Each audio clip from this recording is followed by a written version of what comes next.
Hey audio people, MrAyrit here. Welcome back to the channel for another quick review. This one is going to be for an IEM. This is the 10T3 Plus. Now this was sent to me by Linsoul, and the short answer here, or the quick response is, they sent this to me a long time ago and it's taken me a long time to get around to reviewing it.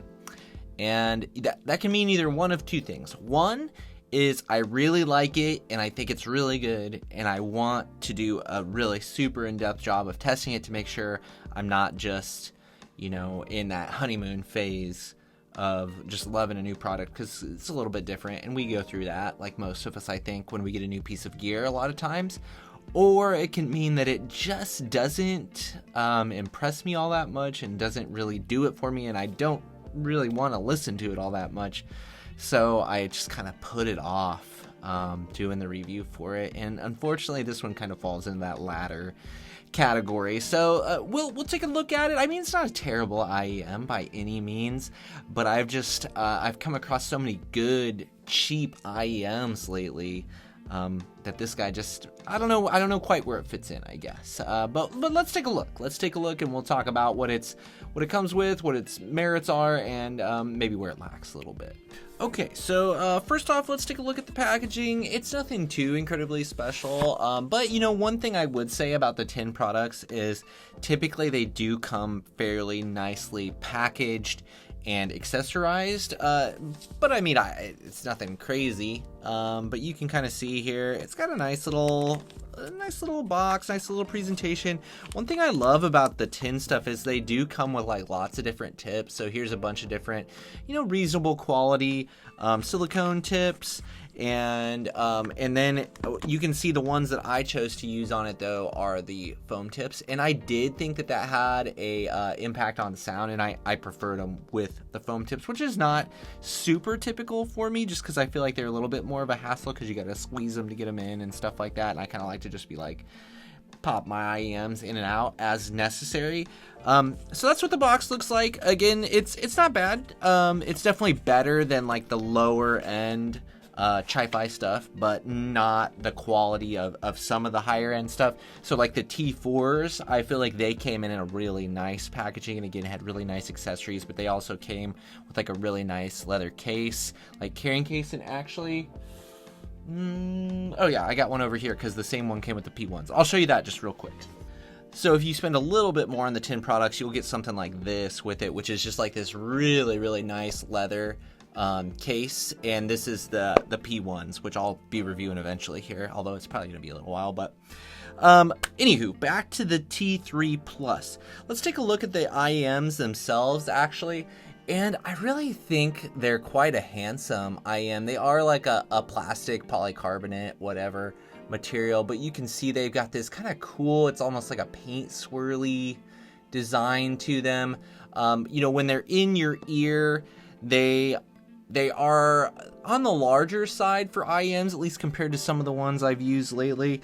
You can see though that they fit in there nicely for me, and I have a pretty average ear size, I would say. So like I didn't have any problems with comfort or fit or anything like that.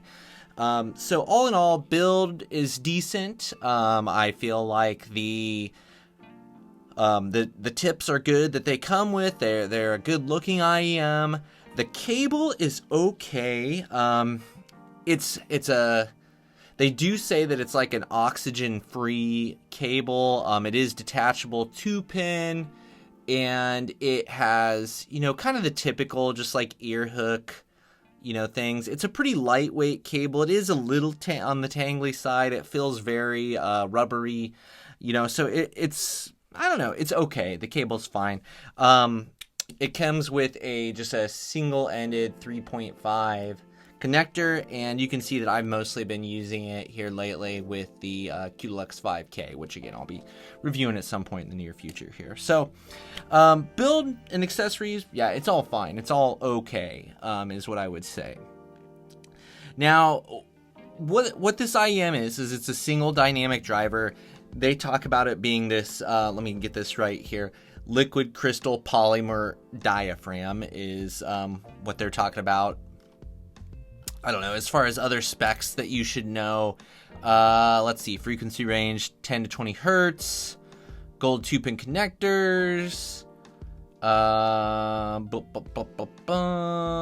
impedance 32 ohms, you know, rated power 3 milliwatts, max power 5 milliwatts. I don't know, they're easy to drive. There's no issues there, anything like that. That's probably all you need to know specs wise with these. So let's go ahead and talk about the sound. And really, I mean, I just found them to be rather unremarkable. And I think the problem is at its price, which right now it's currently listed on Linsoul's site at $69. That's getting up there for IEMs, and especially when we've got a couple of really good cheaper options in like the Lea, like the Tripowin Lea, which I did a review for, and the Moondrop Chus, which those are both like $20 IEMs, and I think they're really good, and I think they're better tuned than these are. These are a mid-range IEM, okay? So the mid-range is by far the best part of the frequency range for these. I thought the mid-range had some really nice timbre and detail to it. Certainly like vocals and like guitar strings and piano, all that came off really nice on the T3 Plus. And for someone like me who listens to a lot of acoustic music, that's pretty good.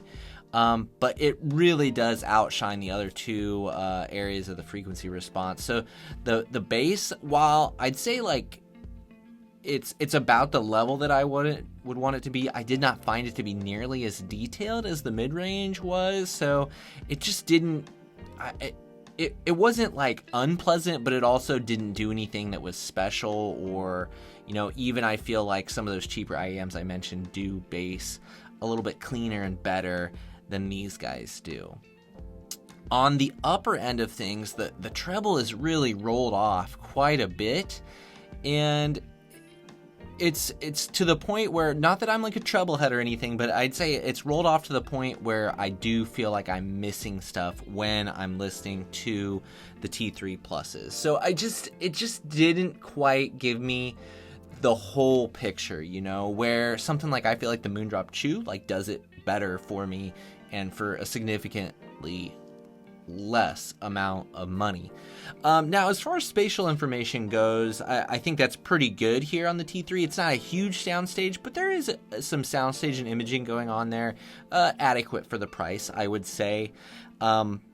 But extension, if you're talking like treble and like sub bass is pretty much non-existent as far as what I noticed, and I definitely felt like it was missing like a little bit of the air up top, again with that rolled off treble. So it just didn't, while I didn't like, nothing stood out to me as like a glaring issue where I didn't enjoy listening to music on these, I just didn't feel like I was getting the whole experience that I'm used to. So as far as for the price, like as far as just like the IEM themselves, they're okay, they're not terrible, but for the price, I think you can definitely do better.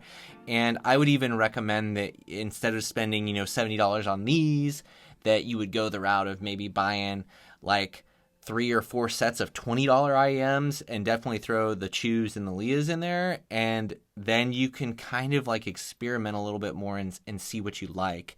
In this price range, I think something like the Moondrop Arias are going to smoke these, or the Starfields are going to smoke these.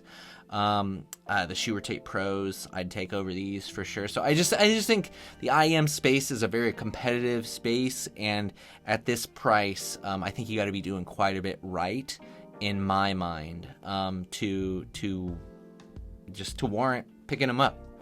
So these aren't for me. I have a hard time recommending them. Maybe if you really, really wanted a nice mid-range focused IEM where that would really kind of steal the show, that might be the situation where you would look for the T3 Plus.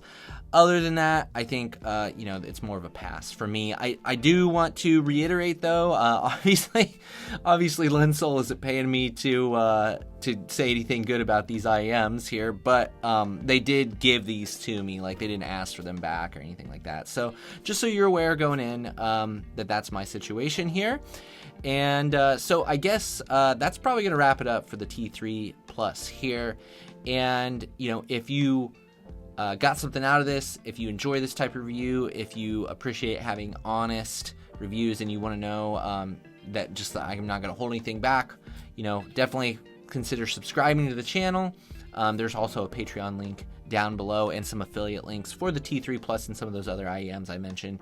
If you want to go check those out, specifically I'll link to Linsoul just because they were nice enough to send these to me for review. So questions, comments, alternative opinions, other suggestions for IEMs in the, you know, 50, 60, 70 and under price range, you know, drop those down below for people, and we'll get a list going for anybody that's looking for something around this price. So I thank you for those contributions, and I will hopefully see you in the next one.